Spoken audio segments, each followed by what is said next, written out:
Hey, in this video, I'll show you how to enable Snapchat camera, or if you have the Snapchat camera access or settings not working problem, here's how you can fix it. But before we start, make sure you give this video a like, subscribe if you're new, and also comment if you have any questions whatsoever. I would love to help you out in the comment section down below. So the first way and the first thing you want to make sure you do is you go on the App Store or the Google Play Store, type in Snapchat, and you want to make sure that Snapchat is up to date.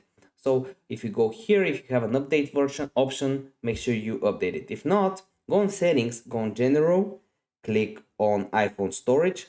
There you want to find Snapchat and you want to clear your cache. It's pretty much the same thing on Android. When it loads, you go on Snapchat, you click offload app and it basically resets the app. If that doesn't help, you click on your profile photo here, you click on the settings, you go over to additional services and click on manage, then you click on permissions, and here you have the camera settings permissions that you can change. If this video helped you out, give it a like. See you next video.